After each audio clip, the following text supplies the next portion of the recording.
Welcome, guys, to the Sex Dungeon. Black and Tan Sex Dungeon. All right, we have a few things to talk about. We have a lot of things to talk about, actually. So we might zip through a lot of them and then concentrate on a few. Okay. How about that? We can do that. How about them apples? It works. As Goodwill Hunting, Mr. Goodwill Hunting said, Mr. Good Will Hunting said, how about them apples? This is what I have to deal with, y'all. All right, so on this week's episode, of Cubicles and Controllers, we have some different games to talk about, different things happening in the industry. The few things that I wanted to talk about, that I wanted to bring up, were Helldivers on a PS4, Project Morpheus versus Oculus Rift, Grand Theft Auto 5 Heist Mode, which is impending, and the PC version, and Resident Evil Revelations. What about you? Let's start out with the basics. PlayStation 4 reached 20 million units around the world. It did. 20 million units. It did. Right now, it is... For a system that really doesn't have that much software. Well, I mean, if you look at both of the systems have about the same amount of things. I mean, from a game standpoint. True. We forgot. What are you playing right now? What am I playing right now? I have Grand Theft Auto 5 for the PS4. I had it for 360. I just repurchased it again because Heist Mode comes out in 2 days. And that's what I'd been waiting on, and got tired of running around shooting people in the streets in online mode. So I'm playing Grand Theft Auto 5 again. Still screwing around with Shadows of Mordor. I think I'm almost done with Wolfenstein 3D, or Wolfenstein A New Order. Just playing old school 1992 game. And that's what I'm playing. Oh, and Monster Hunter. I'm playing Monster Hunter a whole lot. Actually, I don't know when that came out. 91, 92, 90, 1990? Sometime in the 90s. I'm playing a new one. Well, I'm still playing Wolfenstein, and on my Mac, during a break, I'll play Limbo. And because that's like one of the 10 games Mac has. And on my 360, actually, on GameFly, I got Assassin's Creed Rogue, and I was curious about that. I know Assassin's Creed is a very, very polarizing game for a lot of people, but there's an element that's always really interesting to me, especially when they add a lot of historical elements. I kind of nerd out to that stuff. Rogue, I was telling Lloyd earlier, it definitely feels like Black Flag 2. There's nothing original about the story, really. It still takes place in... It's still in it's New Caribbean, England, right? I thought it was New England. Yeah, you're right, New England. So that's what I'm playing right now. Okay, well, why don't you start with the stuff you wanted to cover? If you're part of the Gold member or a Plus member. Xbox has Tomb Raider, and Xbox One has Rayman. Now, Tomb Raider I bring up because it was one of my favorite games of 2013. And I think if you have not given it a chance because of the stigma with the Tomb Raider title, and you're a fan of Uncharted, this is one of the best games that came out in the last decade to me, my personal taste. And it's so good that if you haven't had the opportunity to play it, download it on your Xbox 360 and enjoy the fuck out of it, because it's that good. And Rayman, of course, is just a nice, easy, shoot the shit kind of side scroller, and looks amazing on the Xbox One. So I would definitely recommend downloading that. On the PlayStation systems, Oddworld and Valiant Hearts are on PS4. Oddworld is an old game, and when they did an HD remake, I was like, whoa, they're really just reaching back for that one. But it's a good game, so I haven't seen the new remake of it, but I assume if the mechanics still hold true, it'll still be a good side-scrolling game. Valiant Hearts I've never played, so I can't speak much to that, but there's a lot of buzz around it. I downloaded both of them. I haven't given them a shot yet, but I know I've seen some of the video on the Oddworld. It's very pretty. It looks like a different game. Valiant Hearts, interesting art style. kind of simple game mechanics from what I understand, but I have heard good things about the game. And the PlayStation 3 has Papo Yo. Papo and Yo. Papo and Yo. That's kind of from the video I've seen, it looks like Papa the Rapper. No. It kind of looks like a different art style, but kind of a Shadow of the Colossus platformer puzzle game, sort of like that. It's supposed to be really good. And Sherlock, which I was just like, meh. It's a PS3 DLC game. Yeah, I don't think that one. Yeah, they didn't try really hard to give any good free stuff away for PlayStation 3. No. If you're a frequent game buyer, Best Buy actually did this amazing bit of change in their policy on their gamers. What's their thing called? Gamers Club. So Best Buy's Gamers Club used to be $100 for a 2-year thing, and you would get their weird magazine, which no one reads, and you would get 20% off new games. Was it 20 or was it 10? No, it was 10 off used games. Okay. And 20 off new games. But there was a limit on that. It was like 1 or 2 games a month or something. Now it's $30 for 2 years versus $100. And I'm going to jump on this now because $30. I am too. For a 2-year program where you get free video game coupons and whatnot in your mail. And then on top of that, you get 20% off new games. If you're a Gamers Club member. That's 20% off new games. Now, GameStop gives you 10% off used games. You don't get anything off new games. Yeah. So if you're getting 20% off new games, and it's That's the same $12 off a new game, and it's the same price as the subscription to GameStop, because the GameStop subscription is $14 a year. So it's like for $1 more, you get 20% off new games and 10% off used, instead of just the GameStop 10% off used, and that's it. Which is excellent. I mean, that's giving you a price tag of $48 off the bat for brand new games at Best Buy. That's after 2 games, it's almost paid off itself. Yep. So definitely something to check out for anybody who buys games frequently.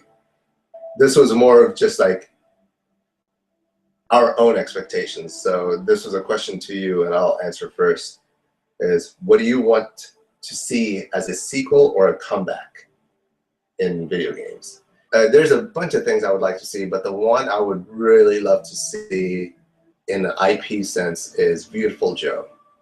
I used to have a GameCube, and this was one of the most fun side-scrolling action games, most bizarre side-scrolling action game out there, and I would be really interested to see an awesome take on that on the new generation of systems. So Beautiful Joe is what I would like to see. That's a Nintendo product. Well, I believe. Capcom. Oh, it's Capcom. Yeah, and then it came out on PlayStation 2. It did.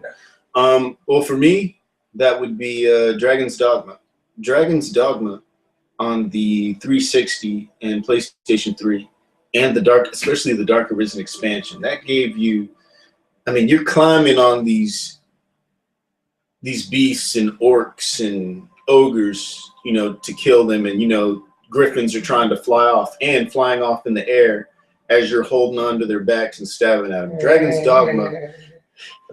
Dogma was a great game, and while I did hear that in Japan they're doing Dragon's Dogma online, I don't know if that's if they plan to bring it here. And I'm kind of afraid, wary of online. It's one thing if it's Dragon's Dogma online, but it's just 4 players co-op questing. If it's an MMO, pay to play or free to play, where there's a bunch of microtransactions, that's not what we want. If they make a 4-player co-op Dragon's Dogma sequel, true sequel, full game, not free to play thing, that's really what I want to see, because that game was it had some odd idiosyncrasies, but that game was awesome. So so one of the games I wanted to talk about PS4 that's been a surprise to me because of all the good reviews, Helldivers. I haven't actually played it or downloaded it, but I've watched a lot of YouTube video on it. 4-player, top overhead, shooter. What made it kind of stand out is, you had the players jumping across the screen. They were crouching using cover. They call in mechs and get into mechs and fight these giant insects. It looks like Starship Troopers for 4-player co-op. And all the reviews I've read from a lot of different sites over the past week, they're what made me pay attention to it. It's getting like 8s and 9s, and you know, this is a great game. And I paid no attention to it before that because all the video I'd seen from it, you know, it looked okay, you know, Helldivers. Another topic I wanted to touch on was the Oculus Rift versus Project Morpheus.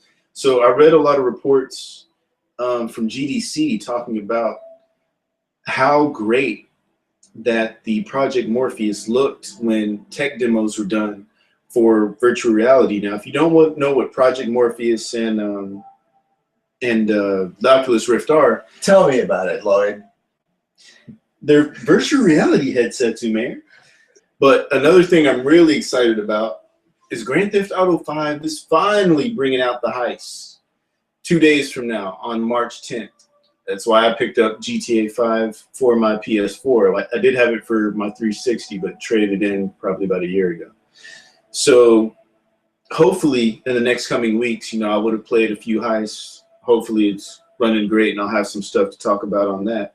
And in April, Grand Theft Auto 5 will finally arrive for PC. With much more enhanced graphics from what I have gotten. Right. Well, PC always overpowers any current gen anyways. Yep. Well, the last kind of game I wanted to talk about was Resident Evil Revelations. It's episodic. The game's been getting kind of mixed reviews, but it's been doing a lot better than 6. It's still supposed to be scary and everything. It's Resident Evil Revelations has been out for, I think it's Xbox One, PC, and the PlayStation 4. This week, episode 3 comes out. There are either 4 or 5 episodes. I'll have to check to know for certain. But I tend not to buy episodic games until they are released in full. I do plan to get this, but once it's done, I'll be able to play it to completion and, you know, let you know my thoughts. At the Game Developer Conference, Xbox had a huge indie push. I guess it's been a lot of complaints, especially from people like me, where I got the Xbox One, and I've told Lloyd many times, they're like, there's no indie games in this piece of shit. And they're finally making a push for it because so much of the last gen, Xbox was kind of a champion in kind of pushing indie stuff on you. You would go to their game section, and they would be showcasing indie developers in their own separate tab. In the current one, there's barely anything there. There's like 4 or 5 games, and the rest is all bullshit. So Redout is, I loved F-Zero, and I loved F-Zero even more when it went 3D on the N64 and when it went high-res on the GameCube. And this game is very, very F-Zero-esque in the 3D realm. And so Redout is an indie game coming out for the Xbox. And it's got retro music, so a lot of 8-bit, 16-bit influenced music, but current gen 3D racing, which looks fun as hell. Another one is Fortified, and it's, if you ever saw Tim Burton's movie in the 90s called Mars Attacks, that's pretty much it. It's a third-person, goofy 50s horror movie throwback kind of. It's very campy in its stylings, and it could be either extremely awesome or just have no purpose at all and just be bad. But so far, what it looks pretty fun. This one I'm excited about. It's a terrible name. So it's supposed to be a play on the word anarchy, but since it's cute graphics, it's called Anarcute. Dumb, yes. But if you guys remember Rare, the company that did Donkey Kong, Killer Instinct, all those games for Nintendo, Perfect Dark, and GoldenEye, they did this sleeper hit called Blast Corps. And it was one of those top-down kind of view 3D games where a truck carrying a nuclear missile on it would be going through the city, and they have to go through that, so you would be a demolition crew making a path for it. So this kind of looks like that. It's a mix between Blast Corps and Katamari Damacy. So there's a lot of destruction of the city and making balls out of the city and tossing them to the side. I don't know what the point is, but it looks kind of cool or fun to just take a whole cityscape and just ram through it. And last but not least, Adventures of Pip. It's a bizarre name. It makes it sound like a kid's game, but it's a pixel art side scroller. And I can't say much about that because there's not a lot of details on it other than what's going on in the game. I actually saw that at PAX South. Oh, you did? So what Adventures of Pip is, it's a platformer. It's a platform game. You start out as a pixel, and as you level up or go throughout the levels, he becomes an 8-bit character, then he becomes 32-bit, and then maybe polygon or something like that. He keeps kind of that's pretty cool. evolving depending on things that you're doing. Yeah, it was a platform. It was a platformer. There's a lot of hopping and jumping and Mario Brothers-esque gameplay. Yeah. And these are just a handful of games that I was really interested in. And Xbox posted about 20 or 25 different independent games coming out just from that convention. So I'll post the main link on that too, up here somewhere, right here. No, not right there. Boop. Well, as you can see, we're probably done because my man he's tripping out now. So that's all we've got. This guy's full of promises. I bring no promises. All right, guys. Well, that's about it. See you next time. Take it easy from Black and Tan. This dude here.